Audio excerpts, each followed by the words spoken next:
नमस्कार क्लास, मैं मोनू चौधरी। ज्योग्राफी की इस ऑनलाइन जर्नी में आपका हार्दिक स्वागत है। क्लास 11 का भूगोल पढ़ते हुए हम आगे बढ़ रहे थे और कक्षा 11 का जो हमारा भूगोल है उसमें हम भौतिक पर्यावरण की बात कर रहे हैं। भौतिक पर्यावरण की पुस्तक के अंदर 6 चैप्टर हमने कल कंप्लीट पढ़ लिए थे।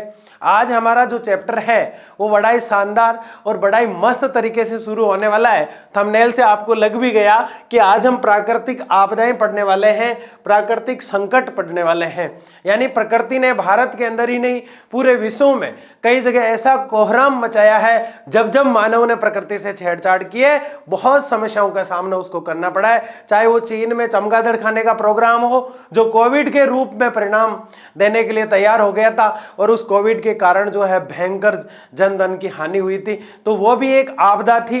इसी प्रकार से जो प्रकृति की आपदाएं पहले से चली आ रही है, उसके अलावा कुछ मानव जनित आपदाएं भी हुआ करती है जिनकी चर्चा आज हम करने वाले हैं। तो इस प्राकृतिक संकट और प्राकृतिक आपदा जो हमारा ये चैप्टर है ये बड़ा ही इंटरेस्टिंग और बहुत शानदार है और आपको ये जानकर खुशी हो रही है आज कि ये चैप्टर जैसे ही खत्म होगा हमारा अगले 1 या 2 लेक्चर में, कोशिश करूंगा अगले लेक्चर में ये खत्म हो जाए, तो जैसे ही ये चैप्टर हमारा खत्म होगा हम एक महारत हासिल कर लेंगे। हमारी एक बुक के कंप्लीट लेक्चर आपके पास पहुंच जाएंगे जो बड़े ही शानदार तरीके से एक एक शब्द को खोलकर मैंने बनाए हैं।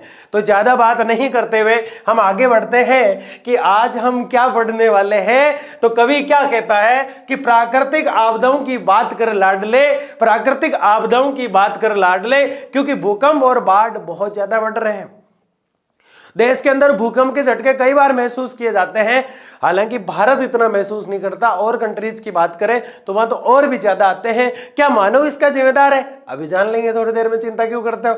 बाढ़ जो है वो किस प्रकार से काम करती है और बाढ़ से क्या नुकसान होते हैं, वो कैसे आया करती है। बाढ़ और सूखा हम पूरा देखेंगे, लेकिन सूखा हम अगले लेक्चर में देखेंगे। इस लेक्चर के अंदर हम सिर्फ क्या देखने वाले हैं, बाढ़ को देखने वाले और भूकंप को देखने वाले हैं, ताकि आपका इंटरेस्ट बना रहे। क्योंकि बाढ़ जिसके समझ में आएगा उसको सूखा समझ में आ जाएगा। क्या समझ में आ जाएगा? सूखा समझ में आ जाएगा। बताओ, बाढ़ और सूखा किसका परिणाम है? नदियों का। नदियों के कारण बाढ़ आती है। नदियां किसका परिणाम है?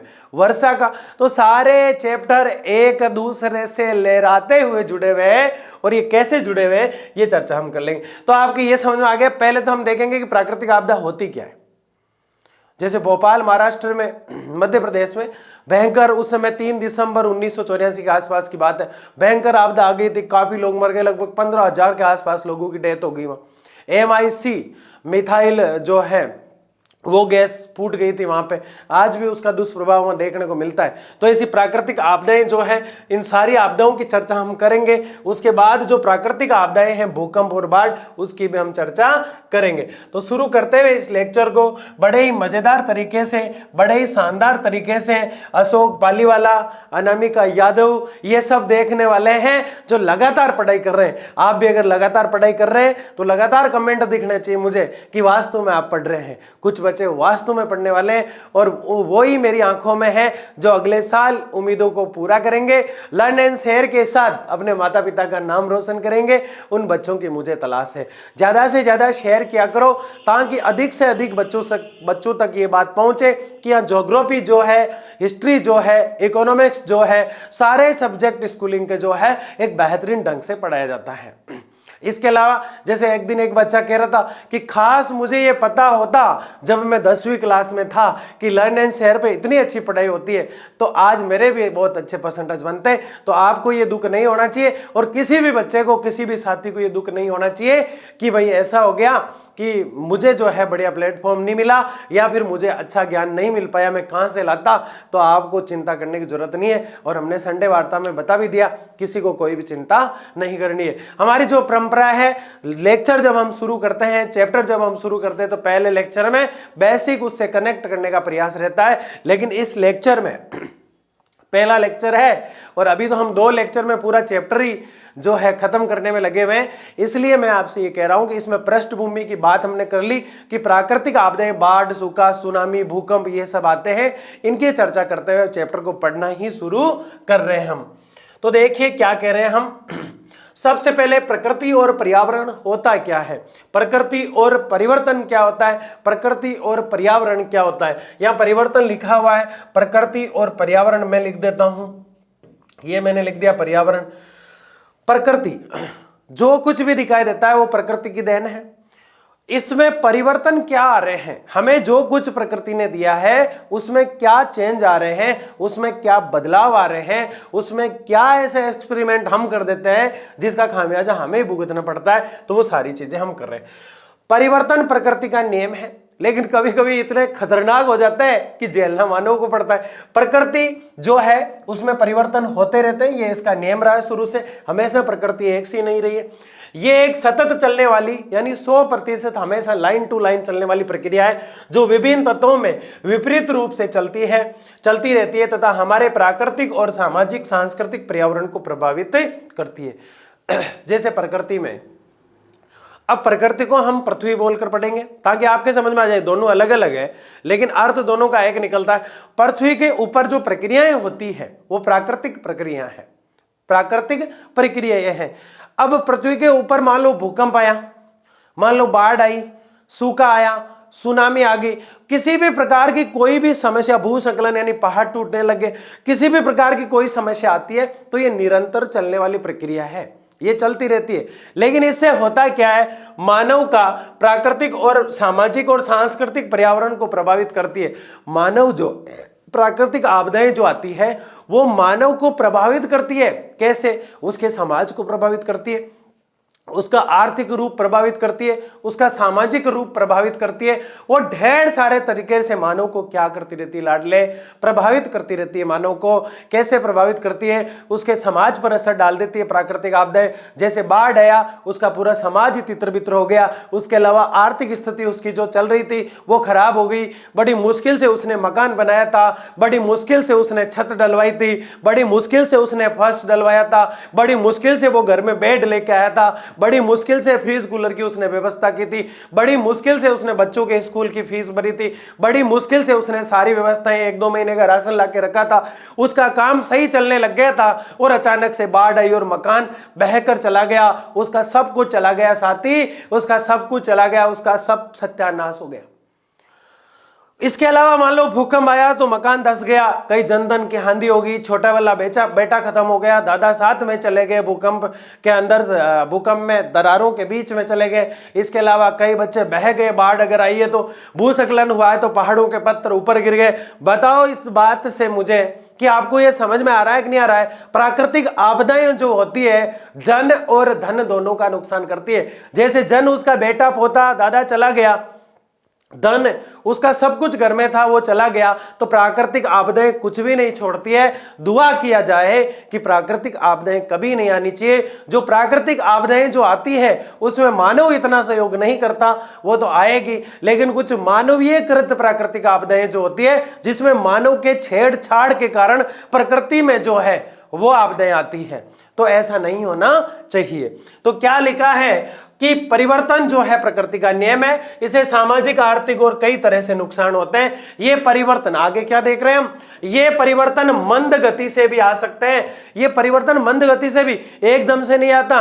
बाढ़ जो आती है वो पहले कह के नहीं आती कि मैं 20 दिन 25 दिन बाद आऊंगा, ना भूकंप कह के आता है। प्राकृतिक आपदाएं मंद गति से भी आती है। जैसे स्थलाकृतियां, बाढ़ का तो और भी संकेत मिल जाता है कि 10 दिन में वहां पहुंच गई, 10 में यहां पहुंच जाएगी, लेकिन ये क्या लिखा, स्थलाकृतियां। एक ये जो इमेज है इस पे नहीं जाना अपन को। स्थलाकृतियों का मतलब होता है कि ऊंचावच नीचावच। अरावली पर्वतमाला की अगर हम बात करें तो बहुत लंबी हुआ करती थी, बहुत लंबी हुआ करती थी, लेकिन आज की अगर बात करें तो धीरे धीरे धीरे धीरे धीरे घिसती गई और आज अवशिष्ट पर्वत बन गई। हिमालय से भी पुरानी है अरावली, जो राजस्थान में भी देखने को मिलती है, गुजरात के खेड़ भ्रम क्षेत्र से निकलती है, दिल्ली की रायसीना की जो पहाड़ियां हैं, राष्ट्रपति का जो भवन है उसके पास तक देखने को मिलती है। तो अरावली पर्वतमाला जैसी चीजें जो है उनकी भी स्थलाकृति जो थी उसके ऊंचावच नीचावच में परिवर्तन आ गया, और हिमालय जैसे कल के अरावली के सामने कल बड़े होके आज हिमालय पर्वत कहलाते हैं, जो अरावली से छोटे हैं उम्र में। इसका मतलब यह है कि प्राकृतिक आपदाएं जो होती है वो तो होती है, लेकिन उसके अलावा कुछ धीमी गति से चलने वाली, आज की नहीं, कल की नहीं, 1-2 साल का तो कोई मतलब ही नहीं भूगोल में, हजारों सैकड़ों सालों पहले की बात है कि धीरे धीरे पर्वतमाला जो अरावली जैसी थी वो अवशिष्ट होने लग गई। तो ये जो परिवर्तन हुआ ये स्थलाकृति के कारण हुआ। अन्य आश्रित में है ये परिवर्तन तीव्रता से भी आ सकते हैं। जैसे अब कुछ इनमें परिवर्तन धीमे धीमे चलते हैं, जैसे कि अरावली फूटी धीरे धीरे धीरे, अरावली घिसी बिल्कुल धीरे धीरे धीरे, लेकिन कुछ यूं चुटकियों में आ जाया करते हैं, जैसे ज्वालामुखी विस्फोट। क्या है ज्वालामुखी विस्फोट? अचानक से पहाड़ के पास में धीरे से पृथ्वी का तरल जो गर्म पदार्थ था वो धीरे से बाहर निकलना शुरू कर देता है पृथ्वी में छेद करके। ज्वाला मतलब आग, मुख बनाकर आर पार आ रही है पृथ्वी से, ज्वालामुखी कहलाती है। और जो ज्वालामुखी होती है वो जब गर्म बाहर आती है तो तब एक तरह से मैग्मा होती है, लेकिन जैसे ही वो ठंडा होना शुरू करती है तब वो क्या बन जाती है? लावा बन जाती है। और उस लावा से जो मिट्टियां बना करती है वो हमने पिछले चैप्टर में देखी। लेकिन जो ज्वालामुखी जब फूटी थी वह आसपास में जो लोग रह रहे थे उनको नुकसान हुआ कि नहीं हुआ? जन और धन का नुकसान हुआ कि नहीं हुआ? सामाजिक और आर्थिक नुकसान हुआ कि नहीं हुआ? तो ये बात हम कर रहे हैं कि ज्वालामुखी जैसी प्राकृतिक आपदाएं हैं, स्थलाकृतियां जो है उनमें कटाव फटाव आते हैं, वो सब का जिम्मेदार जो है वो कुछ ना कुछ मानव होता है, और उसका परिणाम जो है सिर्फ और सिर्फ मानव को भुगतना पड़ता है। ज्वालामुखी विस्फोट, सुनामी, भूकंप और तूफान आदि चीजें देखने को मिलेगी। सुनामी बड़ा ही इंटरेस्टिंग टॉपिक है, अगले लेक्चर का है। अभी हम ज्वालामुखी की बेसिक चर्चा कर रहे हैं और भूकंप को डिटेल से पढ़ेंगे। आगे देखिए, आपदा जिसको डिजास्टर कहा जाता है, आपदा समस्या, आपदा क्या है? समस्या। एक तरह से आपदा सुरक्षित एवं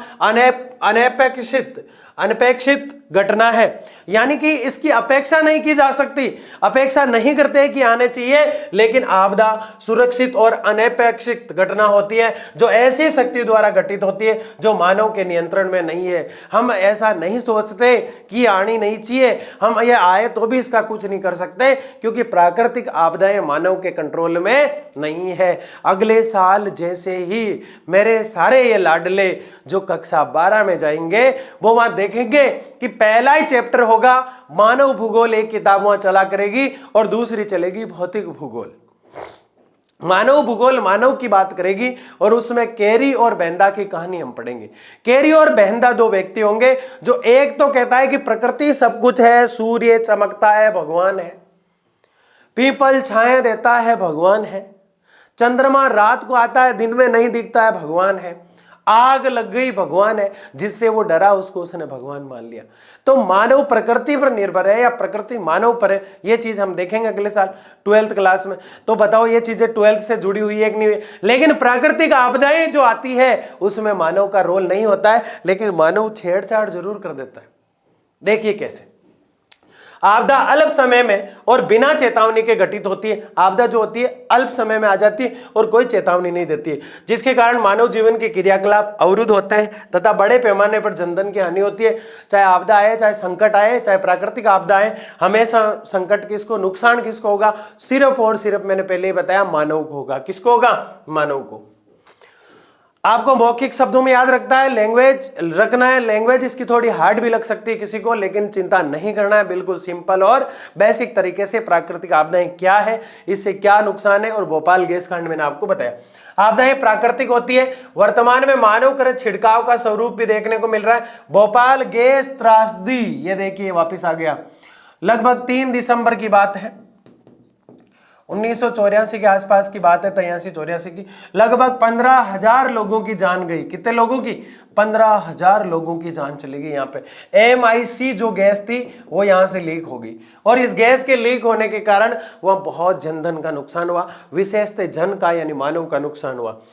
इसके अलावा और भी कई गैस घटनाएं और प्राकृतिक आपदाओं वाली घटनाएं घटी है, जैसे चेरोनोबिल, निकोसिया आपदा, युद्ध, अफोक्लोराकार्बन गैसें वातावरण में छोड़ना, ग्रीन हाउस गैस, ध्वनि, वायु, जल एवं मिट्टी संबंध आदि प्रमुख मानव आपदाएं हैं। ये क्या कह रहे हैं कि भोपाल गैस त्रासदी, उसके अलावा चेरोनोबिल और निकोसिया, ये दो नाम आपको याद रखना है, भोपाल और चेरो ऐसे याद रख लेना, चेरनोबिल, निकोसिया और भोपाल गैस त्रासदी आपदा।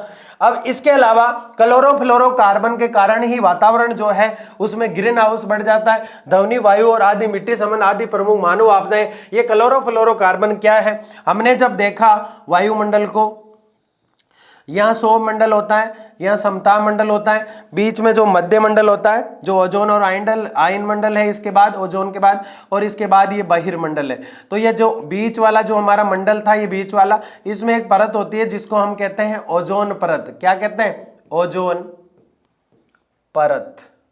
ये जो ओजोन हमारी परत है, ये सूर्य से आने वाली हानिकारक जो किरणें होती है उन्हें रोकने का कार्य करती है, वो इस पृथ्वी पर नहीं आने देती है। अब क्या होता है कि हम जो रेफ्रिजरेटर चलाते, फ्रिज चलाते हैं, उनसे जो गैसें निकला करती है, वो गैसें जो होती है CFC क्लोरोफ्लोरोकार्बन होती है, और वो इस जगह हम पृथ्वी पर बैठकर चला रहे हैं। तो जैसे ही रेफ्रिजरेटर से या फ्रीज से जो गैस निकली वो धीरे धीरे सौर मंडल को पार करेगी, समताप को पार करेगी, और ओजोन मंडल में जाते ही ओजोन परत से टकराएगी। तो ओजोन परत जो है, ये ओजोन परत है और ये पृथ्वी है। यहाँ आप फ्रीज चला रहे हो, यहाँ से जो CFC क्लोरोफ्लोरोकार्बन जो गैस निकली है वो धीरे धीरे जाकर इसमें छेद कर देती है, फिर और दूसरे दिन छेद, फिर और छेद, फिर और छेद, फिर और छेद।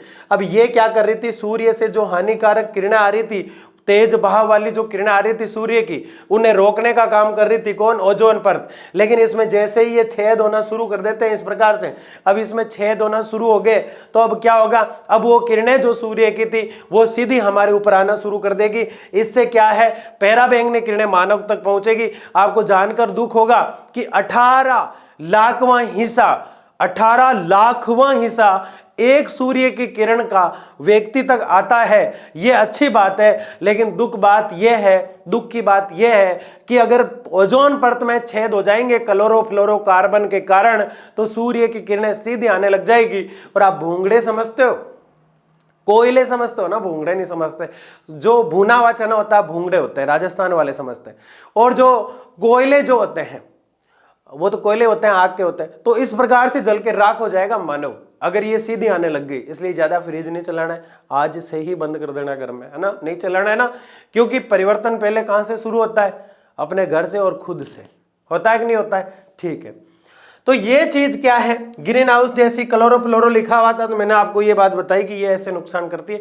तो ये जो आपदाएं जो होती है, ग्रीन हाउस गैसें जो होती है वो भी प्रभाव डालती है। ग्रीन हाउस गैसें क्या होती है? हरित गृह प्रभाव क्या होता है? जैसे हरित गृह प्रभाव की बात करें तो एक ग्रह की गैसें दूसरे ग्रह के साथ प्रवेश कर जाती है, इससे काफी नुकसान होता है। वायु, जल एवं मिट्टी संबंध आदि प्रमुख मानव आपदाएं होती है। ये चीजें हम क्लोरोफ्लोरो हाउस, ग्रीनरी, ये सब देख चुके पहले। आगे देखिए, कई स्तरों पर ऐसी घटनाओं से मिलने के भरसक प्रयास होते जा रहे हैं जिनमें राष्ट्रीय आपदा प्रबंधन संस्थान की स्थापना हुई। 1992 में राष्ट्रीय आपदा प्रबंधन की स्थापना की गई। कब की गई? 19, बहुत महत्वपूर्ण सवाल है, कमेंट बॉक्स में चिपका दो। 1992 में रियो डी जेनेरो स्थान पर एक सम्मेलन हुआ, एक मीटिंग हुई ब्राजील में, भू शिखर सम्मेलन। मई 94 में योकोहामा जापान में आपदा प्रबंधन पर विश्व संगोष्ठियां स्थापित हुई। लेकिन आपदा प्रबंधन संस्थान की स्थापना जो है वो जून 1900, कब हुई? जून 1992 में हुई। आपको पक्का याद रखना है, कब हुई? जून 1992 में। आपदा प्रबंधन जो है उसके लिए पहली बार कभी सोचा गया तो 1992 में, 1992 में जाके सोचा। कितना लेट सोचा आप बताइए। भारत क्या है, जगता बहुत लेट है। ये तो पूरा वर्ल्ड का मामला है, समस्याएं जो आती है पूरे विश्व में आती है। भूकंप आएगा तो एक जगह नहीं आएगा, कई जगह झटके दे देगा। सुनामी आएगी तो एक जगह नहीं आएगी, कई जगह झटके दे देगी। तो इसका जिम्मेदार कौन है? कुछ ना कुछ मानव ही है, क्योंकि इसके बारे में सोचना चाहिए। अब इसके बारे में सोच क्या सकते हैं, जबकि कुछ देर पहले हमने लाइन पढ़ी कि इसमें मानव को जिम्मेदार ही नहीं होता है, मानव तो उसका परिणाम भुगतता है। तो इसमें सुधार क्या कर सकते हैं? एक ऐसा संगठन बनाया जाए, एक ऐसी संस्था बनाई जाए जो मानव को सहायता देगी, जिस मानव को उस दंश को झेलने का परिणाम मिला है, जिसका आर्थिक और सामाजिक नुकसान हुआ है, उसके परिवार को तो वापस नहीं ला सकते, लेकिन 1992 जून में यह डिसीजन लिया गया कि उसे आर्थिक सहायता पहुंचाई जाए। क्या पहुंचाई जाए, उसे आर्थिक सहायता पहुंचाई जाए। और इसके लिए कई मीटिंगें होने लगी। फिर अगले साल 2 साल बाद मई में फिर 1994 में फिर मीटिंग हुई। योकोहामा जो स्थान है जापान में, आपदा प्रबंधन पर ढेर सारी मीटिंगें जब चलने लगी। उसके अलावा ब्राजील में भी मीटिंग हुई जो भू शिखर यानी जमीन के बारे में, पृथ्वी के बारे में अच्छी अच्छी चीजों को सोचेगा और शिखर तक पहुंचाएगा। ऐसी संगोष्ठी या मीटिंग जो है वो ब्राजील में हुई। तो प्राकृतिक आपदा को लेकर अब तक बड़ी मीटिंगों की अगर हम बात करें तो पहली कौन सी हुई, रियो डी जेनेरियो में। दूसरी कौन सी हुई, ब्राजील में। तीसरी कहां हुई है, देखिए आप, योकोहामा जापान में। तो RBJ सन कितने याद करना है, पहला 92 और ब्राजील वाला जो है भू शिखर सम्मेलन और मई 94 में योकोहामा, तो ये वाला है आपका 94। ठीक है, तो 92 और 94 में सोचा गया इस प्रकार से। RBJ आपको याद रखना है। क्या याद रखोगे, RBJ, क्या बीजे, RBJ। ठीक है भाई, ऐसे याद रख लेना। ये प्राकृतिक आपदाओं के बारे में सोची हुई चीजें। आगे देखिए, प्राकृतिक संकट क्या है। अब आपदा और संकट को हमें एक ही समझता है अब तक। तो देखिए क्या है प्राकृतिक संकट, प्राकृतिक पर्यावरण के वातावरण के तत्व जिनमें जनधन की हानि की संभावना होती है, प्राकृतिक संकट होता है। वो प्राकृतिक आपदा जी जो प्रकृति से आती है। प्राकृतिक संकट वो है जो वातावरण के तत्वों में किसी चीज की कमी आ जाती है। कोई गैस की कमी आ गई, किसी हवा का ज्यादा बढ़ना कम होना, जलवाष्प का कम ज्यादा होना। जैसे महासागरीय धाराएं, हिमालय में त्रिव ढाल और वैकल्पिक संभावना या रेगिस्तान और हिमाच्छादित क्षेत्रों में विषम जीव आदि, यानी महासागर की धाराओं में कमी और ज्यादा होना, हिमालय की जो ढाल है उसकी संभावनाएं बढ़ जाना, घट जाना, कर जाना, हिमालय की नदियों के पानी में कमी आ जाना, बढ़ जाना, ये जो है ये तो है संकट। और जो प्रकृति दे रही थी वो थी आपदा। जो प्रकृति के ऊपर जो तत्व है उनमें जो चल रहे हैं उसमें बदलाव होना, ऊपर नीचे होना संकट है। जबकि सीधा कोई आपदा, नाम ही आपदा आ रहा है उसका, सीधे कोई बहुत बड़ी समस्या आ जाए जिसकी उम्मीद ही नहीं थी। हिमालय का पानी कम हो रहा है, धीरे धीरे कम हो रहा है, कोई दिक्कत नहीं है। नदियां कम आ रही है, धीरे धीरे, कोई दिक्कत नहीं है। हवा जो है ऑक्सीजन की मात्रा कम हो रही है, पेड़ कम हो रहे हैं, तो ये तो संकट है, मानव कहीं ना कहीं जिम्मेदार है। लेकिन प्राकृतिक लिखा है तो प्रकृति की देन भी होती है, लेकिन ये तो संकट है। लेकिन आपदा वो है जैसे भूकंप, सुनामी, ज्वालामुखी, वो सब है। लेकिन देखो आपदा में क्या लिख रखा है, महासागर की धारा जो है उसमें प्रभाव पड़ना, हिमालय की त्रिव ढाल में चेंज आना, हिमाच्छादित क्षेत्र यानी बर्फ वाले जो बर्फ से आच्छादित, हिम से आच्छादित यानी बर्फ से ढके हुए जो पर्वत है उनमें बदलाव आना, ये सब क्या है, संकट है। आगे देखिए, प्राकृतिक संकट की तुलना में प्राकृतिक आपदाएं अपेक्षाकृत इंटेंसिटी से घटित होती है तथा वृहद स्तर पर जनधन की हानि होती है और इन पहलों पर मानव का नियंत्रण नहीं होता है। प्राकृतिक आपदा जो होती है मानव का नियंत्रण नहीं होता है, प्राकृतिक संकट पर भी नहीं होता है, इसलिए दोनों का नाम प्राकृतिक है। इसलिए दोनों का नाम क्या है, प्राकृतिक है। दोनों ही वर्ध स्तर पर होती है, कोई भी चेंज नहीं है दोनों में। एक तो वो है जो मानव के आसपास घटित होती है और जिनका मानव को अंदेशा भी रहता है थोड़ा थोड़ा, और छोटे लेवल पे होती है, एक बहुत बड़े लेवल पे होती है, तो आपदा है। बस इतना याद रखना आपको। प्राकृतिक आपदा और प्राकृतिक आपदा एक दूसरे से घनिष्ठ रूप से जुड़े हुए हैं। प्राकृतिक आपदा और प्राकृतिक संकट एक दूसरे से जुड़े हुए हैं, घनिष्ठ संबंध है, और कभी कभी ये एक दूसरे के लिए मानक के रूप में भी होते हैं। ये दोनों एक है, फिर अलग क्यों पढ़ रहे हैं? अलग इसलिए पढ़ रहे हैं कि वो तो एक छोटा लेवल हो जाता है संकट, इसको बांटा इसलिए गया है। आप सीधा सीधा माइंड में ये फिट कर ले, प्राकृतिक संकट जो होता है वो बर्फ का कम हो जाना, बर्फ का बढ़ जाना, नदियों का आना, नदियों का गिरना, नदी का कम होना, ठीक है ना, ये चीजें जो क्लाइमेट में चेंज आना, ये जो है संकट होती है। आपदा वो होती है जो बहुत बड़े लेवल पे होती है। प्राकृतिक आपदा नाम सुनते ही ऐसे बाढ़ आ गई, जैसे मैं कहूँ बाढ़ आ गई, एकदम से डर पैदा होता है। एक मैं कहूँ हिमालय की बर्फ पिघलने लग गई, तो इतना डर पैदा नहीं होता। हिमालय की बर्फ कम हो गई, इतना डर पैदा नहीं होता। भारत में वन कम हो गए इसलिए ऑक्सीजन कम हो रही है, इतना डर पैदा नहीं होता। जितना बाढ़ आ रही है अभी 2 मिनट में, उससे ज्यादा डर पैदा हो रहा है। भूकंप आ रहा है अगले ही 2 सेकेंड में, कुछ पता चल पाएगा भूकंप आ रहा है? नहीं चल पाएगा, क्योंकि अचानक से आ रहा है, आपदा है। वन कट रहे हैं, ऑक्सीजन की कमी आएगी, संकट है। बर्फ पिघल रही है, मतलब पिघलती जाएगी, संकट है। एकदम से पहाड़ टूटने लगे, भूस्खलन है, पता अंदेशा भी नहीं था कि टूटेंगे। अचानक से जो बहुत कुछ हो जाता है, बहुत बड़ा हो जाता है, तो क्या है? आपदा। और छोटी छोटी घटनाएं जो होती है प्रकृति में क्या है, संकट। बताओ किस किस के समझ में आ गया। यहां तक हम पहुंचे हैं तो सबसे बड़ी चीज क्या है, यहां तक रियो डी जेनेरियो में 92 में जून में सबसे पहले प्राकृतिक आपदाओं के बारे में डिस्कस हुआ, फिर ब्राजील में हुआ, फिर जापान में हुआ। ये चीज हमने की। पहली चीज ये याद रखना है, प्राकृतिक आपदा क्या है, प्राकृतिक संकट क्या है, ये चीज आपको समझ में आ जानी चाहिए। इनके बारे में पहली बार कब और कहां सोचा गया, दूसरा सवाल आज का। तीसरा, भोपाल गैस त्रासदी कांड कहां हुआ, ये चीज आपको पता होनी चाहिए। उसके अलावा एक और कांड मैंने बताया, वो आपको याद होना चाहिए। तो ये 3-4 चीजें आपको यहां तक याद रखनी है। बहुत सिंपल चैप्टर है, कोई दम वाली बात नहीं है। अगले लेक्चर में खत्म हो जाएगा और अगले लेक्चर की जो 10 मिनट होगी शुरुआत की, उसमें मैं चैप्टर को खोलने वाला हूं। तो सिर्फ कमेंट बॉक्स में जो मुझे यहां सुन रहे हैं उनको लिखना है तैयार रहेंगे सर। क्या लिखोगे, तैयार रहेंगे सर। तो मुझे जोश और जुनून आएगा और 10 मिनट की जो रचना होगी हमारी, उसमें इस चैप्टर को मैं निचोड़ के रखने वाला हूं अगले लेक्चर में। क्यों? क्योंकि अगले लेक्चर में हम साथ में बात कर सकते हैं किसकी, इसमें तो हम जो भूकंप और बाढ़ की बात कर रहे हैं, उसमें हम सूखा, सुनामी, भूस्खलन सारी बातें करेंगे और वो थोड़ा बड़ा भी बनेगा। तो उसके अंदर जो पहली बेसिक चर्चा के साथ उनमें आगे हम क्या पढ़ने वाले, कंपैरिजन जो है वो शुरू में पेश कर दूंगा। तो कमेंट बॉक्स में क्या, अगर मैं पेश करूंगा तो कमेंट बॉक्स में क्या पेस्ट करना है, तैयार रहेंगे सर। ये 5 कमेंट मुझे मिलने चाहिए। ठीक है, आगे देखिए, प्राकृतिक आपदा एक दूसरे से जुड़े हुए हैं, ये हमने देख लिया। आगे देखिए, प्राकृतिक कारक की प्राकृतिक अपवाद का एकमात्र कारण नहीं है, कुछ असफलता की उत्पत्ति मानव क्रियाकलापों से भी होती है। देखो ये इस चीज को मान रहा है कि हमेशा कोई भी आपदा आती है उसका जिम्मेदार हमेशा प्रकृति को ही नहीं माना जा सकता। कभी कभी उसका जिम्मेदार मानव भी होता है, लेकिन मानव मात्र 10%, बाकी 90% जिम्मेदार कौन, प्रकृति। अगर बड़ी आपदा है, बड़ी आपदा ही नाम आ रहा है, देखो बड़ी समस्या है तो उसको आपदा कहा जाएगा। उसको क्या कहा जाएगा, आपदा कहा जाएगा। छोटी समस्या है, वैसे कोई भी प्राकृतिक समस्या छोटी बड़ी नहीं होती, लेकिन हम समझने के लिए कह रहे हैं, ये परिभाषा आपको देखने को नहीं मिलती है कहीं भी। छोटी समस्या अगर दिखाई दे रही है तो वो क्या है, संकट है। अब आपदा में एक चीज की बात करें, जैसे भूस्खलन हो गया, अचानक से पर्वत टूटने लग गया, सूखा पड़ गया, बाढ़ आ गई, ठीक है ना।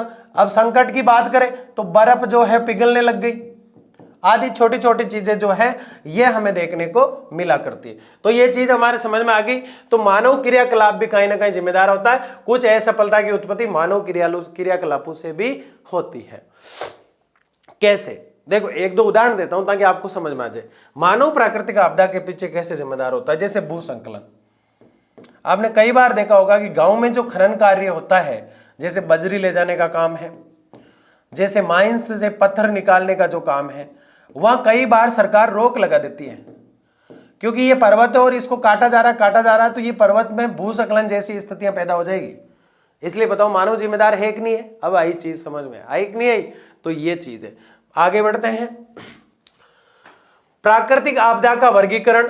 प्राकृतिक आपदा नजर को प्रमुख रूप से 4 नजरों में देखा जाता है। कितनी नजरों में, एक तो वायुमंडलीय आपदा होती है, एक भौमिक आपदा होती है, और कौन सी होती है, देखिए उत्तेजना आपदा होती है, और गैसीय आपदा होती है। 4 आपदाओं की बात हम करेंगे। कितनी आपदाओं की बात करेंगे, किस रूप में करेंगे, ये जो हमारा जीव विज्ञान है, बायोलॉजी, उसका विभाजन है। वो तो हम पढ़ेंगे, बाढ़, भूकंप वो तो पढ़ेंगे, लेकिन जो जीव विज्ञान है वो कहते हैं कि आपदाएं 4 प्रकार की है, जिसको आप ऐसे बांट सकते हो।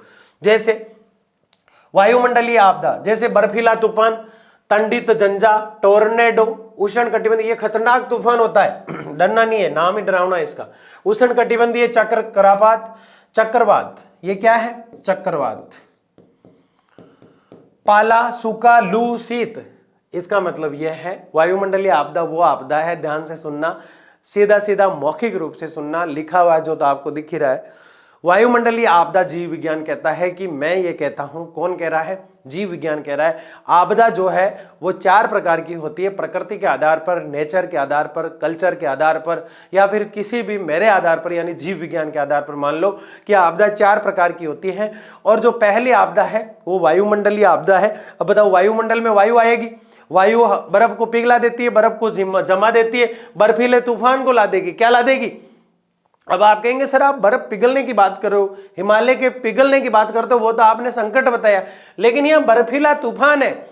बर्फीला यानी बर्फ के साथ चलने वाला तूफान सब कुछ नुकसान कर देता है। तो बर्फीला तूफान आ रहा है मतलब हवा साथ में है कि नहीं है? वायुमंडल में मुख्यतः क्या है? हवा।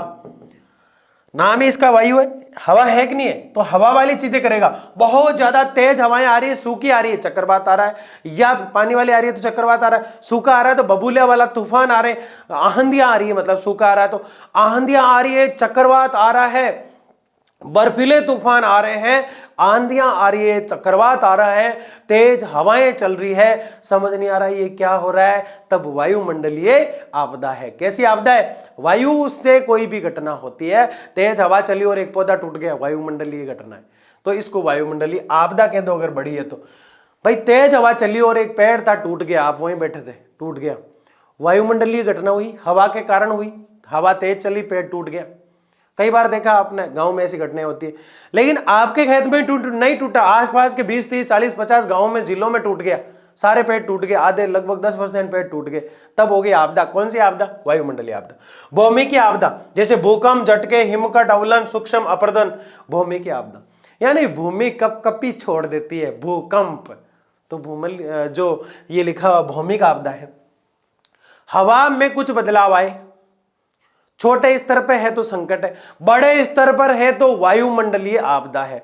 धरती के ऊपर, पृथ्वी के ऊपर कुछ बदलाव दिखे, छोटे स्तर पर है कोई दिक्कत नहीं है। भूमि में बड़े स्तर पर हिलना, डुलना, टूटना, फूटना, कोई भी प्रतिक्रिया हो रही है, भौमिक आपदा है। बताओ समझ में आ रही कि नहीं आ रही? बिल्कुल आ रही।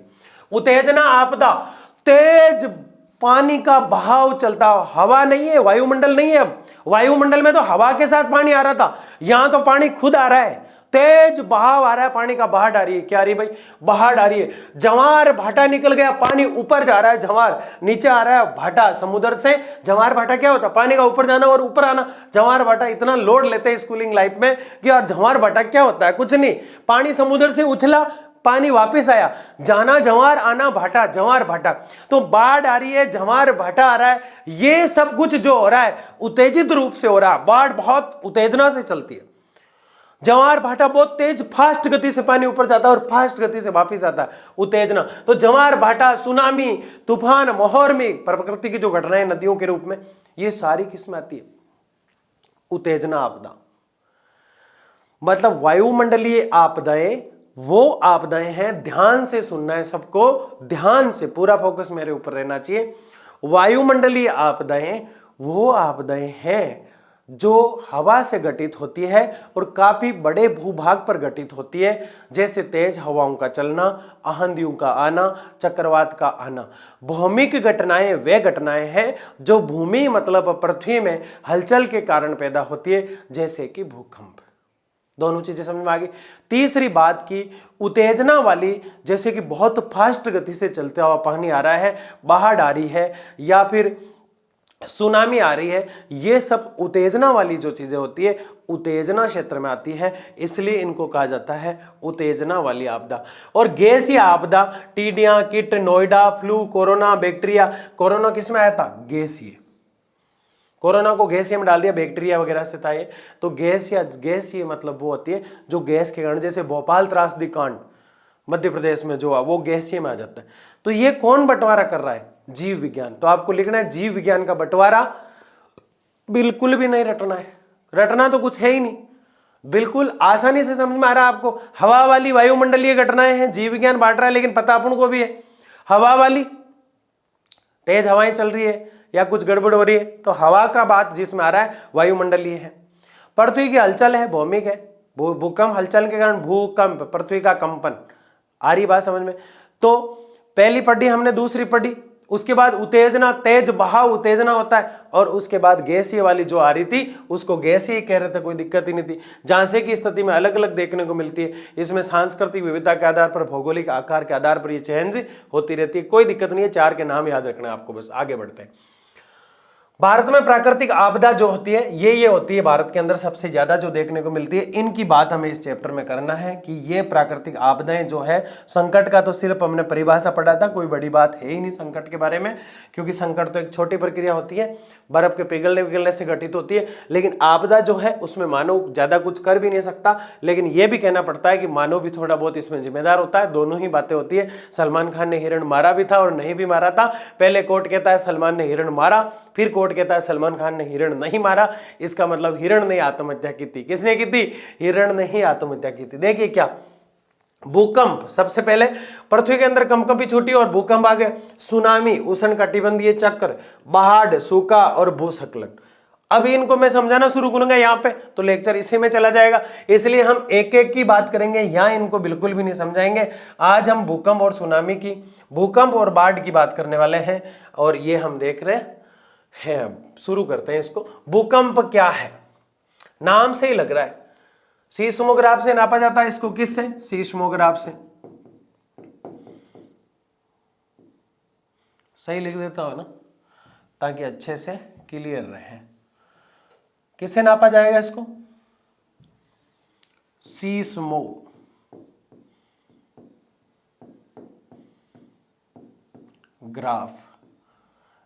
या फिर इस ऐसे बोल देते हैं रिएक्टर स्केल।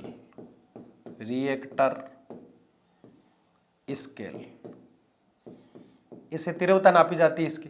तो भूकंप जो होता है, भू यानी होती है पृथ्वी, भू यानी क्या होती है भाई? पृथ्वी। और इसमें अगर कंपन आ जाए पृथ्वी में, ये धूंजने लग जाए, कांपने लग जाए, तो ये पृथ्वी का जो कंपन है उसी को भूकंप कहते हैं, और ये सीस्मोग्राफ से नापा जाता है। अगर ये दो लाइन आपने पहले शुरुआत में लिख दी तो आधे नंबर तो आपके यहीं आ गए। कौन है ऐसा जो आधे नंबर की सोचता है? आधे नंबर का नहीं सोचना है, पूरे नंबर लाना है। क्या करना है? पूरे नंबर। भूकंप की उत्पत्ति भूगर्भीय हलचल से होती है। भूगर्भीय हलचल से होती है, इसका मतलब क्या है? भू यानी तो पृथ्वी है, सबको पता है। गर्भ का मतलब पेट होता है, तो पृथ्वी का पेट क्या है? अंदर। पृथ्वी अंदर से, अंदर का जो भाग है पृथ्वी का वो पेट कहलाता है पृथ्वी का, तो उसको गर्भ बोल देते हैं। तो पृथ्वी के अंदर कोई भी हलचल होती है उससे क्या आ जाता है? भूकंप। बहुत सिंपल तरीके से बता रहा हूं मैं आपको भूकंप क्या है। सबसे पहले भूकंप है क्या? भू यानी पृथ्वी, कंप यानी कंपन करती है। वो क्यों करती है? अंदर कोई हलचल होती है उसमें। भाई कभी आपने सुना कि खाना खाने के बाद, मैंने कई लोगों को सुना पहले अंट खा लेते हैं भयंकर तरीके से, फिर पेट में अडर की आवाज आती रहती है, उसको खुद को भी सुनाई देती है, वो सोच रहा है दूसरे को नहीं सुनाई दे रही है। तो वो जो आवाजें होती है, जब मानव के पेट में ऐसी हलचलें हो सकती है, तो पृथ्वी के अंदर तो क्या क्या होगा? अगर पृथ्वी के अंदर की चीजें अगर हलचल करती है, तो वो जो हलचल होती है उस हलचल को हम किस नाम से जानते हैं? पृथ्वी के अंदर भूगर्भीय हलचल। क्या कहते हैं? भूगर्भीय हलचल। और उससे पैदा होता है भूकंप। उससे क्या पैदा होता है? भूकंप। तो ये चीज हमने देखी, भूकंप की उत्पत्ति भूगर्भीय हलचल से जुड़ी है। ये सबसे अधिक विनाशकारी प्राकृतिक आपदा। भाई ये कुछ भी नहीं छोड़ती है। क्या कह रहा हूं मैं? भाई ये कुछ भी नहीं छोड़ती है। ये ऐसी प्राकृतिक आपदा है जो सब कुछ सत्यानाश कर देती है। क्या कर देती है? सब कुछ सत्यानाश कर देती है भाई। ऐसी प्राकृतिक आपदा है, ऐसी भूगर्भिक हलचल है जो सब कुछ सत्यानाश कर देती है। सबसे खतरनाक कोई भूगर्भिक हलचल या फिर हम आपदा कह सकते हैं, तो वो जो आपदा है उसका नाम है भूकंप। दुआ करो कि कभी भूकंप ना आए, तूफान आ जाए, चक्रवात आ जाए, सुनामी आ जाए, पर भूकंप कभी ना आए। किससे नापा जाएगा? रिएक्टर या सीस्मोग्राफ से नापा जाएगा। कब आता है? पृथ्वी में हलचल जब होती है, जब आता है। ठीक है, कब आया था अभी बात करेंगे। भूकंप विवर्तन की छाप, ज्वाला विस्फोट, चकराते हुए अधतलन, जुड़ाव आदि के परिणाम होते हैं। यानी ये जो चीजें लिख रखी है, ये मैं आपको समझाता हूं कि हमने ये तो देख लिया सीस्मोग्राफ से, रिएक्टर से नापा जाता है, लेकिन ऐसी क्या हलचल होती है पृथ्वी के अंदर जिससे भूकंप आ जाता है? भाई वो कौन सी हलचल है? ये तो मुझे पता था कि उसने खाना खाया और पेट में गड़गड़ाहट बोला, लेकिन वो क्यों बोला? उसने आलू और टोमेटो साथ खाने से कुछ क्रेज बन गया, या फिर उसने पनीर और साथ में दही खा लिया और बाद में केले खा लिए, उससे कोई रिएक्शन जो है वो शुरू हो गया। तो क्या कारण रहा? इसीलिए पृथ्वी के अंदर ऐसी क्या चीजें हैं जिनमें हलचल होती है तब भूकंप आता है। तो मुझे ये पता चला पृथ्वी के अंदर यूं प्लेटें हैं, 8-9 प्रकार की प्लेटें हमने पढ़ी थी उस किताब में। ये जो प्लेटें हैं ये धीरे धीरे खिसकती है, ये भी खिसकती है। जब ये टकराती है ऐसे इस प्रकार से, इनके टकराने के कारण ये प्लेट है और ये प्लेट है, ये प्लेटें आपस में यूं धीरे धीरे चलती है और यहां जब टकराती है तो घर्षण प्रक्रिया शुरू हो जाती है और उससे आता भूकंप। तो इसका परिणाम क्या है? प्लेट विवर्तनिकी। क्या कहा मैंने? प्लेट विवर्तनिकी। इसका मतलब होता है प्लेटें टकराना शुरू कर देती है, प्लेट विवर्तनिकी कहलाता है। छाप ज्वाला, ज्वाला विस्फोट। क्या कह रहे हैं हम? ज्वाला विस्फोट, यानी ज्वालामुखी जो होती है उसमें विस्फोट हो जाता है। एक पर्वत है, उसके पास में से एक छेद होता है, वहां से जो आग निकलती है, मैग्मा होती है, वो तरल गैस पानी होता है, और बाहर निकल के वो जो तरल पदार्थ है वो ठंडा होता है जब लावा बनता है। तो ये ज्वाला प्रक्रिया जो है ये भी इसका परिणाम है, क्योंकि ये निकलती है तो हलचल होती है पृथ्वी में। अधतलन जुड़ाव, जो प्लेटें थी वो टूटती है फिर जुड़ती है, आदि के कारण क्या आता है? भूकंप आता है। आगे बढ़े। राष्ट्रीय आपदा प्रबंधन ने, किसने? राष्ट्रीय आपदा का जो प्रबंधन करता है, भारत को निम्नलिखित 5 भूकंपीय क्षेत्रों में विभक्त किया। यानी राष्ट्रीय आपदा प्रबंधन जो 1992 में बना था, उसने कब सोचा? जून में बना था, ये अभी कुछ देर पहले पढ़ा हमने। उसने क्या सोचा कि भारत में जो भूकंप आता है उसको 5 भागों में बांटा। कितने भागों में बांटा भाई? 5 भागों में बांटा। और वो 5 भाग कौन से थे? एक तो वो क्षेत्र जो अति अधिक शक्ति, नुकसान और जोखिम क्षेत्र वाले हैं। एक तो वो क्षेत्र है जहां बहुत ज्यादा भूकंप आते हो, बहुत ज्यादा, मतलब सोच भी नहीं सकते, हर थोड़े दिन में भूकंप आ जाता है। आगे लिखा नहीं जा रहा है, यहां लिख देते हैं, बहुत ज्यादा भूकंप आते हो। दूसरा, अधिक क्षति जोखिम क्षेत्र, यानी इससे तो थोड़ा कम लेकिन नीचे वाले से ज्यादा। तो इसका मतलब क्या हुआ? इससे थोड़ा कम, इससे थोड़ा कम, छोटा छोटा लिख रहा हूं मैं, इससे थोड़ा कम। ये तो बहुत ज्यादा है, यानी यहां अगर माना कि 100% भूकंप आता है तो यहां कितना आएगा? 90%। मैं एक आंकड़ा ऐसे काल्पनिक बता रहा हूं ताकि आपको समझ में आ जाए। लेकिन अब इसको हम छोड़ रहे हैं थोड़ी देर के लिए, 2 ऊपर वाले हम देख लिए।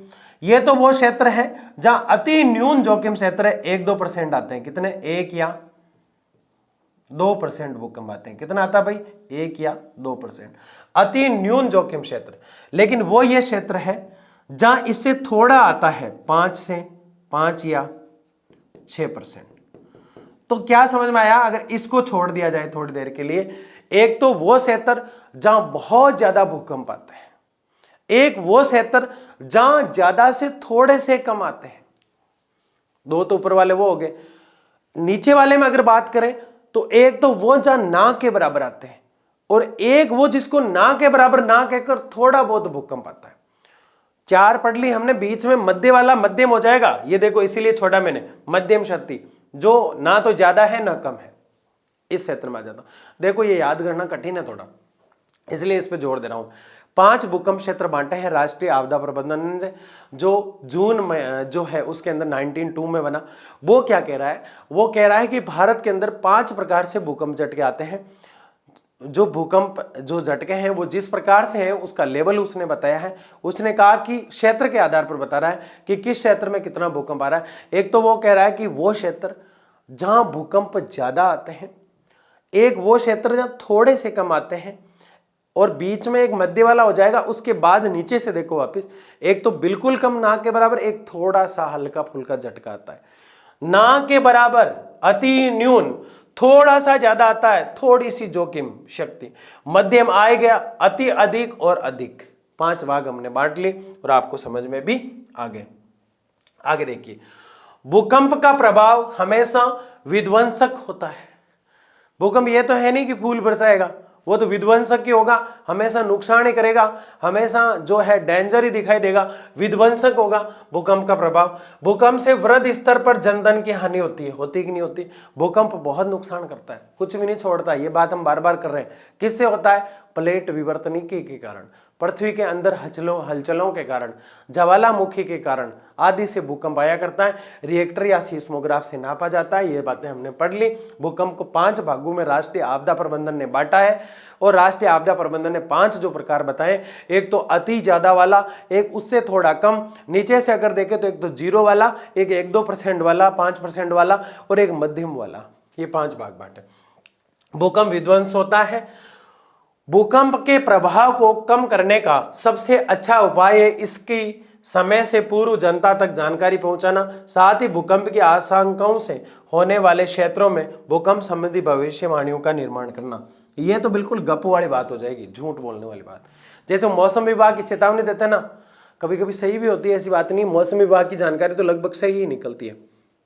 मौसम विभाग जानकारी देता है आने वाले 1 जून को भारत के अंदर मानसून प्रवेश कर जाएगा और ये मानसून केरल से घुसते हुए लास्ट में पंजाब तक जाएगा, वहां से वापस भारत में घूमते हुए उल्टे यू आकार की आकृति बनाते हुए सीधा जो है तेलंगाना, आंध्र प्रदेश जैसे क्षेत्रों में बारिश करते हुए अक्टूबर में पूरी तरह जो है वापस लौट जाएगा, जो मानसून प्रत्यावर्तन का काल होगा। ये तो हम भी जानते हैं, नहीं जानते बताओ, लेकिन ये नहीं बताता है। वो कहता है कि मानसून इस साल 1 जून को नहीं आकर 3 या 4 जून को आएगा, इसलिए पंजाब तक नहीं जा पाएगा और जाते समय उसकी बूंदें हल्की हो जाएगी, वर्षा का पानी उसमें कम दिखाई देगा, इसलिए वो अपना क्षेत्र है ज्यादा कवर नहीं करेगा, इसलिए हो सकता है कि आंध्र प्रदेश और तेलंगाना में भी बारिश से कम हो।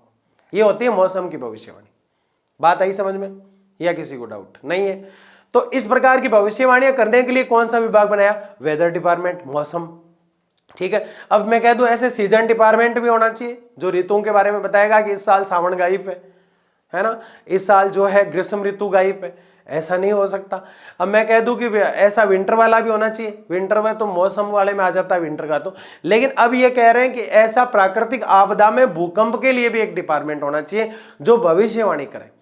कोई भविष्यवाणी काम नहीं आती, वो तो उस समय जिस समय भूकंप आया है तो उस समय के लिए कुछ चीजें होती है जो लोगों को समझाई जाती है कि जमीन पर लेट जाइए, उल्टे लेट जाइए, घरों से बाहर निकल जाइए क्योंकि छत गिरने के डर रहते हैं। तो ऐसी चीजें जो समझाई जाती है वो तो त्वरित और उसी समय या फिर पहले लोगों को समझा दो। ये भविष्यवाणी वाला मामला नहीं रहता क्योंकि वो तो अचानक आता। पृथ्वी में कब हलचल होगी कोई बता सकता है? आज तक कोई गया ही नहीं। अफ्रीका में सोने के खदाने हैं, वो लोग गए हैं लगभग काफी दूर तक अंदर, उसके बाद तो पृथ्वी अंदर से आग है, राख हो जाता है आदमी। आपने पढ़ा जैसे जैसे अंदर जाते हैं 1 डिग्री सेल्सियस अंदर गया, तापमान बढ़ना शुरू कर देता है। कुएं वगैरह खोदते हैं, उन पानी पसीने से लथपथ होते रहते हैं। ऊपर जाओ आप, तापमान जो है ऊपर जाओगे तो तापमान जो है एक लेवल तक ठीक रहता है, लेकिन अंदर जाओगे तो तापमान बढ़ता ही रहेगा। ऊपर जाते हैं तो घटता रहता है। 165 मीटर ऊपर गए 1 डिग्री घट गया, लेकिन नीचे गए तो तापमान बढ़ेगा, मतलब हीट बढ़ेगी, हीट बढ़ेगा मतलब गर्मी बढ़ेगी। ठीक है, तो भूकंप के लिए ऐसा नहीं हो सकता, लेकिन आपको लिखना है भविष्यवाणियों का निर्माण किया जाए और इसकी जानकारी जनता तक पहुंचाना चाहिए। ये बहुत अच्छी बात है, जनता तक, जनमानस तक इसकी जानकारी सब तक जानी चाहिए कि भूकंप एक ऐसी प्रक्रिया है, भूकंप से ये फायदे हैं, भूकंप से ये नुकसान है, और फायदा तो भूकंप से कुछ हो ही नहीं सकता, इसलिए भूकंप से कोई भी फायदा नहीं हो सकता। तो इसका निर्माण जो है भविष्यवाणियों के माध्यम से किया जाना चाहिए, जो कि गलत है, लेकिन आपको लिखना है। तो हमने बात किसकी की? भूकंप की बात की, और भूकंप के बारे में बहुत अच्छे से हमने समझा। आगे अगर हम बात करें तो बाढ़ की अगर बात करें, भूकंप के बाद हम क्या पढ़ रहे हैं? बाढ़। बाढ़ जो है इसके लिए आप उपाय कर सकते हैं, इसको रोका जा सकता है। तो क्या भूकंप को रोका जा सकता है? बिल्कुल भी नहीं रोका जा सकता। ये तो था भूकंप, जिसको नहीं रोक सकते वो तो आएगा। बाढ़ जो है इसके लिए आप उपाय कर सकते हैं। सबसे बड़ा उपाय क्या? इस पर बांध बनाना। हमने उस चैप्टर में बहुत चर्चा की, बांध बनाना। ठीक है, जब नदी के जल वाहन में उनकी क्षमता से अधिक जल बहता है तो जल प्रवाह के रूप में मैदानी हिस्सों के निचले हिस्सों में भर जाता है। क्या कह रहे हैं? बाढ़ का मतलब क्या है? जब नदी के जल वाहन में उनकी क्षमता से अधिक जल बहता है तो जल प्रवाह के रूप में मैदानी हिस्सों के निचले हिस्सों में भर जाता है। बात कुछ समझ में आई? बिल्कुल भी नहीं आई अभी तक। क्या कहना चाह रहा है ये कहना चाह रहा है कि नदी चल रही है, कोई दिक्कत नहीं, आराम से चल रही है, हमें क्या परेशानी है। नदी चल रही है और चलते चलते नदी में बहाव तेज हो गया और नदी की जो क्षमता है, भरण क्षमता, उससे ज्यादा पानी आने लग गया नदी में। जैसे ग्लास है, उसमें पानी डालते रहो डालते रहो डालते रहो, ग्लास भरेगी जब तक तो ठीक है, नदी में पानी बराबर होगा जब तक तो ठीक है। लेकिन ग्लास भरने के बाद भी पानी डाला जा रहा है, अगर नदी के भरने के बाद भी पानी आ रहा है तो क्या होगा, नदी फूटेगी तो ग्लास भी ऊपर से पानी उसके अंदर बहने लग जाएगा। जैसे ग्लास के ऊपर से पानी बहने लग गया, वैसे नदी के हिस्सों से, किनारों से पानी बाहर मैदानों में बहने लग जाता है, और वो पानी जैसे ग्लास वाला पूरे रूम में फैल गया, ठीक उसी प्रकार से नदी का जो पानी है कई क्षेत्रों में फैल जाया करता है, और वो तेज बहाव का रूप धारण कर लेता है, वो अनकंट्रोल हो जाता है, वो किसी के भी कंट्रोल में नहीं रहता है, ना नदी के कंट्रोल में रहता है, ना भारतीय प्रशासन के कंट्रोल में रहता है, ना किसी और चीज के, और वो मैदानों में दौड़ने जब लग जाता है, वो कहलाती है बाढ़। अब इतना लोड क्यों ले रहे हो, नदी का पानी था और अचानक से नदी फूटी, तेज बहाव हुआ और बाढ़ आ गई। तो ये लाइन देखो कितनी खतरनाक लिख रखी है। मैंने तो ये लाइन इसलिए खोल के बताई, आपको पता चले कि डरावनी भाषा होती है बस, और कुछ भी होता है, ज्योग्राफी कुछ भी नहीं है सिवा पहाड़ पर्वतों और नदी झीलों के, इसलिए मस्ती से पढ़ना है। और अगले साल तो बड़ी इंटरेस्टिंग है, अगले साल की ज्योग्राफी बहुत शानदार है। प्राकृतिक प्रवृत्ति की तुलना में बाढ़ की उत्पत्ति और उसके क्षेत्रीय फैलाव में मानव की महत्वपूर्ण भूमिका रहती है। प्राकृतिक प्रवृत्ति की तुलना में बाढ़ की उत्पत्ति और उसके क्षेत्रीय फैलाव में मानव की महत्वपूर्ण भूमिका रहती है। प्रकृति की तुलना में जितना प्रकृति से नुकसान होगा उतना नुकसान जो है मानव से भी होता है। तो प्रकृति जितना नुकसान करती है उससे ज्यादा तो मानव खुद नुकसान कर लेता है बाढ़ से। कैसे? जैसे बाढ़ के संकेत पहले ही मिल जाया करता है कि बाढ़ आने वाली है, उतना इमिडिएटली तो जो है अधिकतर चीजें इमिडिएटली मिलती है, लेकिन पहले पहले कम मिला करती है और इमिडिएटली ज्यादा सूचनाएं मिला करती है। लेकिन उसके लिए पहले से प्रयास किए जा सकते हैं। कैसे किया जा सकता है? पहले से प्रयास बांध बना के किया जा सकता है, अपने खेतों को पहले से सुरक्षित, और जो चीजें बाढ़ में बहने लायक है उनको पहले ही सुरक्षित स्थान पर पहुंचाया जा सकता है। भूकंप तो एक महज झटका है जो एक पल में सब कुछ सत्यानाश कर देता है, लेकिन बाढ़ समय देती है आपको, आप अपनी कीमती चीजों को दूसरे स्थान पर ले जा सकते हैं कि इधर से बाढ़ आ रही है, ऐसा आप कर सकते हैं। तो मानव खुद इसमें दोषी होता है कई बार, उसको आने से तो मानव नहीं रोक सकता, लेकिन बांध बना के कारगर साबित कर सकता है। यानी बाढ़ को उत्पन्न होने से मानव नहीं रोक सकता, लेकिन बाढ़ की जो गति है उसको नियंत्रण करने में मानव सहायक हो सकता है। और वो कैसे हो सकता है? वो अच्छे अच्छे उपाय करेगा, अच्छे अच्छे कार्य करेगा, अच्छी अच्छी बातों को देखेगा, अच्छे अच्छे नियम बनाएगा। बाढ़ को कैसे रोका जा सकता है? बांध बना के रोका जा सकता है। वनों का आप अत्यधिक जो है वन लगाए, वनों से बाढ़ रुक जाएगी। तो ये चीजें जो है रोक सकती है बाढ़ को। बाढ़ से सबसे बड़ी समस्या क्या आती है? बाढ़ से एक तो मृदा अपरदन हो जाता है, जो हमने पहले देखा है, मिट्टी जो होती है उपजाऊ वो चली जाती है, मृदा अपरदन। उसके अलावा जन धन का नुकसान होता है, जन और धन इसका नुकसान होता है, जन धन का नुकसान होता है। तो ये चीजें बाढ़ से होती है। प्राकृतिक प्रवृत्ति की तुलना में बाढ़ उत्पत्ति और उसके क्षेत्रीय फैलाव में मानव की महत्वपूर्ण भूमिका होती है। हमने देख लिया, आगे देखिए। असम सबसे ज्यादा बाढ़ आती है। पश्चिम बंगाल तथा बिहार भारत में सबसे अधिक बाढ़ प्रभावित क्षेत्र है। बंगाल में, बिहार में और असम में। असम में बहुत ज्यादा आती है, असम में बहुत ज्यादा बाढ़ आती है। बिहार में कोसी के कारण आती थी, कोसी नदी बिहार का शोक कहलाती थी, कोसी नदी, ठीक है, इसको ऐसे लिखते हैं, कोसी नदी, ठीक है। तो पश्चिम बंगाल, यानी कि आप याद कर ले इस चीज को, भारत में सबसे ज्यादा बाढ़ कहां आती है? तो असम, पश्चिम बंगाल तथा बिहार भारत में सबसे अधिक बाढ़ प्रभावित राज्य है। इसके अतिरिक्त, किसके अतिरिक्त? इसके अतिरिक्त उत्तर भारत की अधिकांश नदियां, पंजाब और उत्तर प्रदेश बाढ़ें रहती है, यहां भी बाढ़ें क्या है? रहती है। आप सिर्फ इतना याद रखें, एक तो असम में ज्यादा बाढ़ आती है, एक क्या है? बिहार और बंगाल में। तो ए और बी, ठीक है ना, ए और बी याद रखें। थोड़ी पंजाब में आ जाती है पास ही, फिर उत्तर प्रदेश में आ जाती है, तो कोई दिक्कत नहीं है। पूरी उत्तर प्रदेश, राजस्थान के उत्तरी गुजरात और हरियाणा भारत के अन्य आकस्मिक बाढ़ प्रभावित राज्य। राजस्थान में तो मैंने तो कभी देखा नहीं, पैदा होने के बाद, जन्म होने के बाद भी, कि राजस्थान में कभी बाढ़ आई, क्योंकि बहुत कम आया करती है। यूपी में भी कमी देखने को मिलती है और गुजरात हरियाणा में भी कमी देखने को मिलती है बाढ़ का। मैंने अगर अक्सर सुना है तो असम में। उसके अलावा अब आप सोच रहे होंगे असम में अगर बाढ़ आती है तो हम हमेशा पढ़ता है कि असम में चाय सबसे ज्यादा होती है, कॉफी कई जगह वहां देखने को मिलती है। तो ऐसा क्यों? तो हमने जाना भी है पहले इस चीज को। चाय और कॉफी की जो कृषि होती है वो ढालान पर होती है। किस पर होती है? ढालान पर। और ढालान पर जो कृषि होती है उसको हम समूचे कृषि कहते हैं। क्या कहते हैं? ये अंग्रेजों की बनाई हुई है, समूचे कृषि। ये पहाड़ है और इस ढाल पर जो कृषि होगी उसको क्या कहते हैं? समूचे कृषि। अब बाढ़ आएगी तो बाढ़ नीचे से चली जाएगी, ऊपर यहां तो नुकसान होने से ना, तो ये कृषि है जैसे ही रह जाती है। पहले यहां कॉफी करने से पहले यहां देवदार और चाय की पैदावार से पहले चीड़ के पौधे थे जो अंग्रेजों ने काट दिए। लकड़ी, चीड़ की जो लकड़ी होती है वो रेल की जो पटरी होती है उसमें काम आती है, तो वहां इसको काम में ले लिया गया। तो इस प्रकार से जो है ये लकड़ियां जो है धीरे धीरे कट के जंगल जो थे साफ हो गए और यहाँ खेती की जाने लगी। तो क्या लिखा है कि जो है गुजरात और हरियाणा भारत के आकस्मिक बाढ़ प्रभावित क्षेत्र है और इन क्षेत्रों में कम आया करती है, लेकिन असम में सबसे ज्यादा है। तो फिर कैसे हो जाती है कृषि? आपने देखा ढाल के ऊपर हो जाया करती है। आगे देखिए, बाढ़ से फसलें नष्ट हो जाती है। बाढ़ से क्या हो जाता है? फसलें नष्ट हो जाती है। हमने नुकसान पहले ही देखे हैं। बाढ़ से सबसे बड़ा नुकसान क्या है? मृदा अपरदन। क्या है भाई? मृदा अपरदन पहला। सारी चीजें यहां लेके आएंगे हम। फसलें नष्ट हो जाती है, शॉर्ट में लिखेंगे। क्या नष्ट हो जाती है? फसलें नष्ट हो जाती है, ठीक है। जन और धन, लाखों लोगों के बेघर हो जाते हैं, तो हम लिख सकते हैं आर्थिक नुकसान हुआ। कौन सा नुकसान हुआ? आर्थिक नुकसान हुआ और सामाजिक नुकसान हुआ।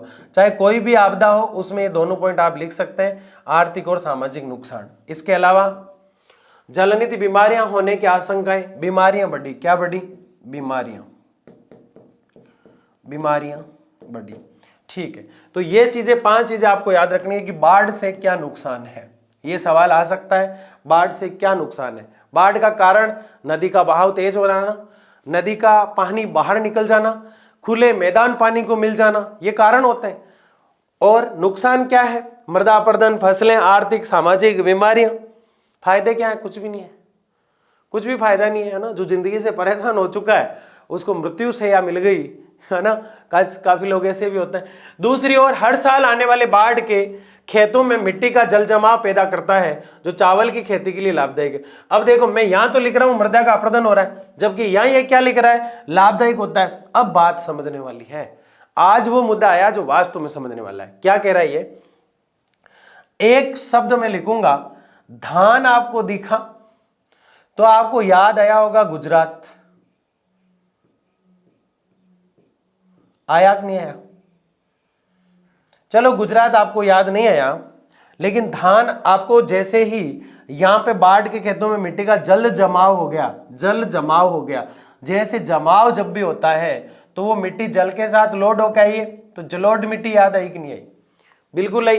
तो जलोढ़ मिट्टी जो है वो उस क्षेत्र में जहां बाढ़ रुकी है, जहां बाढ़ खत्म हुई है, उस जगह की मिट्टी तो उपजाऊ हो जाएगी, लेकिन जहां से बाढ़ आते हुए काफी क्षेत्रों को नदियां जो चल रही थी, वो मिट्टी जो लेके आ रही थी, वो जो मृदा का अपरदन हुआ, उन क्षेत्रों को तो खाली करके आ गई।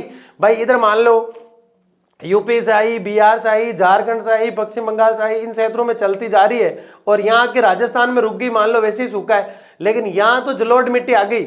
लेकिन जहां जहां से ये नदी या बाढ़ आई थी वहां तो मिट्टी का अपरदन करके ले गई। तो ये लिख रहा है कि जहां बाढ़ रुकी है और जिस क्षेत्र में रुकी है बाढ़ के तुरंत बाद वहां बहुत अच्छी फसलें हुआ करती है। तो ये एक बाढ़ का ये एक फायदा है कि जिस स्थान पर बाढ़ आई है, पूरे क्षेत्र में नहीं, जहां बाढ़ जो है रुकी है, कम हुई है स्थिति, और जहां मिट्टी को उसने रख दिया है, घेर दिया है, उस स्थान पर फायदा होगा, बाकी कहीं भी फायदा दिखाई नहीं देगा। दूसरी ओर ये देख लिया हमने, आगे देखिए। तो बताओ भूकंप और बाढ़ समझ में आ रहे कि नहीं आ रहे? तटबंध निर्माण, वनीकरण, अतिक्रमण निर्माण, जलग्रहण क्षेत्र में आवास निर्माण पर रोक बढ़ा के नियंत्रण के प्रमुख उपाय है। यानी बाढ़, सबसे पहले हमने देखा बाढ़ के कारण क्या है।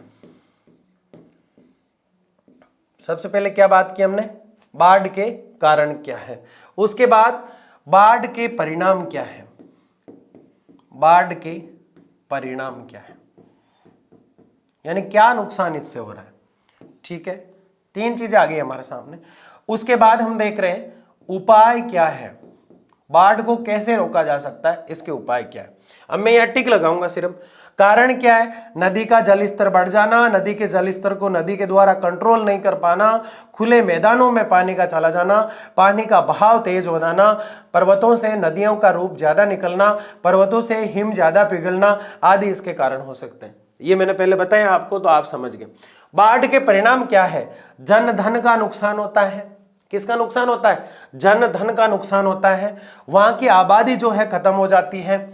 उसके अलावा जिस क्षेत्र से निकलती है वहां मिट्टी का उपजाऊपन खत्म कर देती है, और जहां रुकेगी वहां उपजाऊपन अच्छा कर देती है। ये चीजें मैं लिख इसलिए नहीं रहा हूं क्योंकि मैं ये समझा चुका हूं, आपको लेक्चर बहुत लंबा चला जाता है फिर। तो कारण और बाढ़ के परिणाम हमने देख लिए, उपाय में बताऊंगा आपको।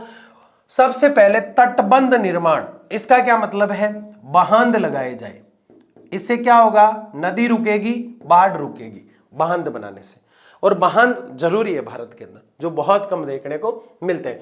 वनीकरण, मैंने पहले ही बताया आपको, वनों का दोहन जो है वो रोका जाए और वन और अत्यधिक लगाए जाए तो हम बाढ़ को कंट्रोल कर सकते हैं। बाढ़ से फायदा क्या है, अभी तक एक ही फायदा दिखा मुझे, परिणाम दिख रहे हैं, कारण दिख रहे हैं।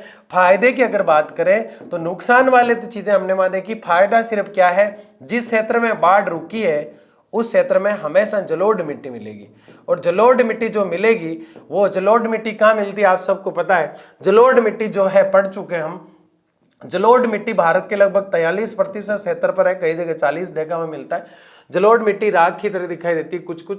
तो जलोढ़ जो मिट्टी है, ये जो मिट्टी है, ये जहां मिलती है जहां बाढ़ रुक जाया करती है, और बाढ़ के रुकने वाले क्षेत्र में वहां का जो क्षेत्र है वो उपजाऊ हो जाता है। ये एकमात्र बाढ़ का फायदा दिख रहा है।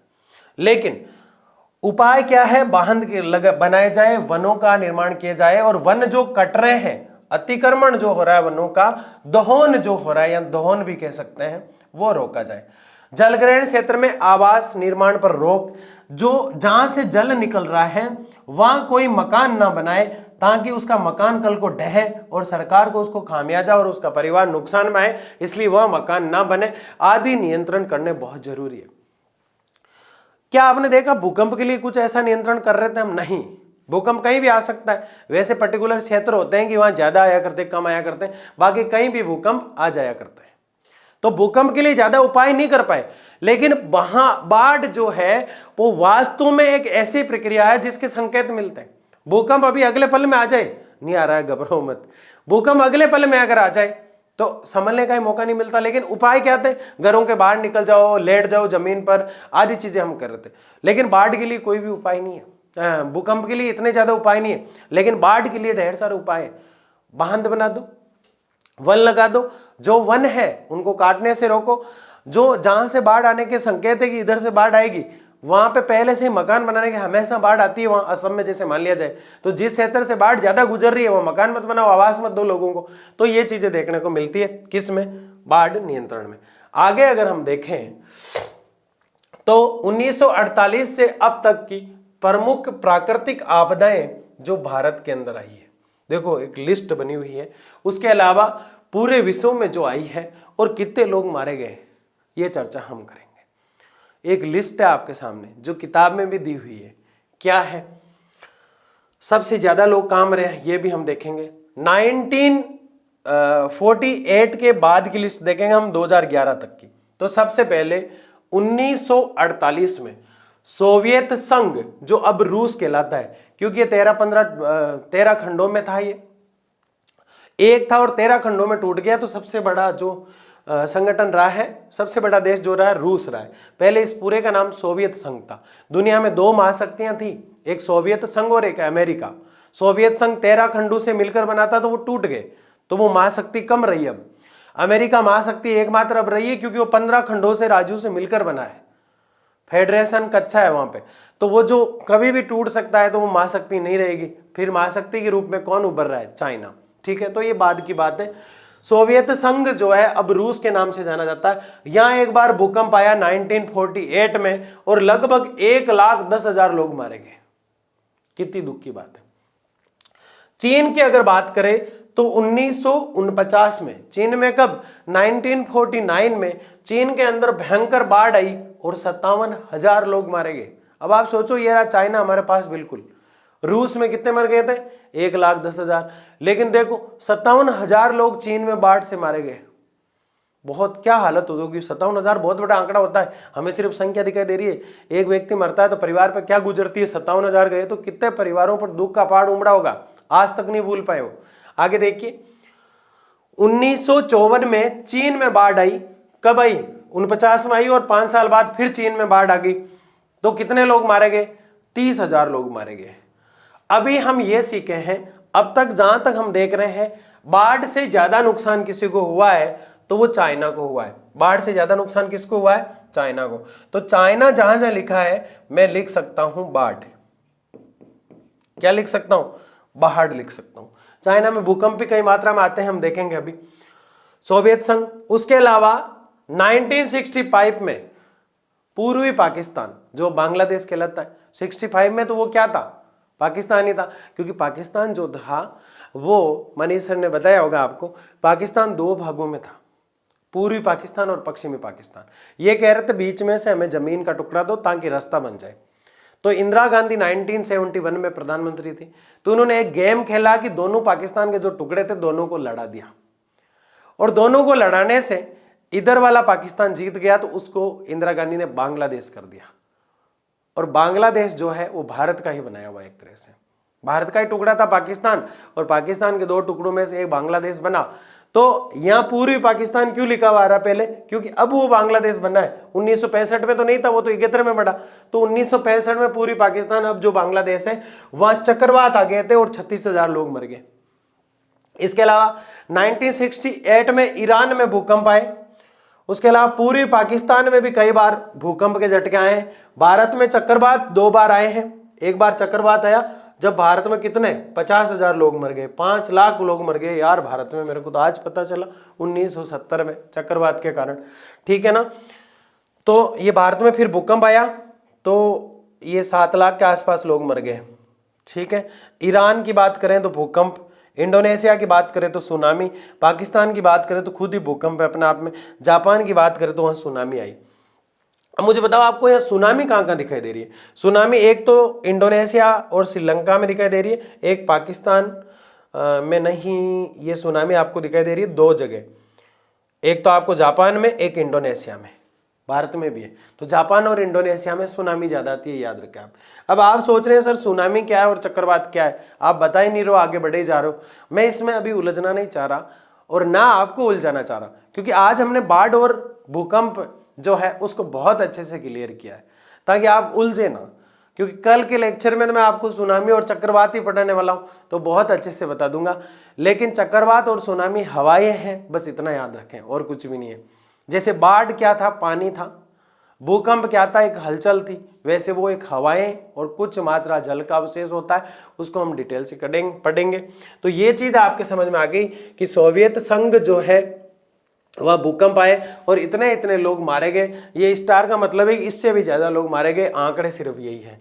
तो ये एक लिस्ट है 1948 से लेकर 2011 तक। आज के इस लेक्चर में हमने महत्वपूर्ण चीजों को पढ़ लिया। प्राकृतिक आपदा क्या है, प्राकृतिक संकट क्या है, बाढ़ के कारण, परिणाम और रोकथाम के उपाय क्या है, ये आपको आने चाहिए। ये सवाल आएगा 100% आएगा। उसके अलावा भूकंप क्यों आता है? भूकंप प्लेट विवर्तन के कारण, पृथ्वी की आंतरिक संरचना के कारण आता है। मन करता है कि आपको समझाता ही रहूं, लेकिन टाइम लिमिट का मुझे ध्यान रखना पड़ता है, क्योंकि फिर ज्यादा बर्डन बढ़ जाता है आपको देख के। इतना बड़ा लेक्चर है यार, क्या करें, है ना। तो ये किताब तो खत्म हो रही है तो आप में वर्चस्व स्थापित हो जाना चाहिए, जोश और जुनून स्थापित हो जाना चाहिए, क्योंकि जिसमें जोश होता है वो वास्तव में बहुत कुछ कर दिखाता है। आपका टाइम टेबल और रूटीन आपका कैसा है कमेंट बॉक्स में जरूर बताइएगा। आप में से कौन कितने घंटे पढ़ रहा है ये भी कमेंट बॉक्स में बताना है। एक लाइव सेशन बहुत जल्दी हम संडे को और करेंगे, जिसमें हम ये जानेंगे कि कौन बच्चा कितनी पढ़ाई कर रहा है और किस तरह से पढ़ रहा है। आपको जो है अगले साल की चिंता करना नहीं है, हमको बता दिया तो हमने आपको बता दिया, किसी भी प्रकार का कोई भी टेंशन आपको नहीं लेना है, आपको सिर्फ पढ़ना है। अगले साल की चिंता हम पे छोड़ दीजिए, चिंता मत कीजिए, हम यूं ही आपको इसी तरह मेहनत कराते हुए मिलेंगे।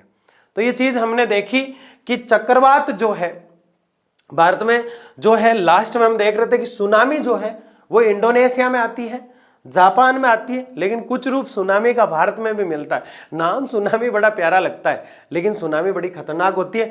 तो 1948 से लेकर 2011 तक हमने जो है प्राकृतिक आपदाओं की एक लिस्ट के रूप में चर्चा की।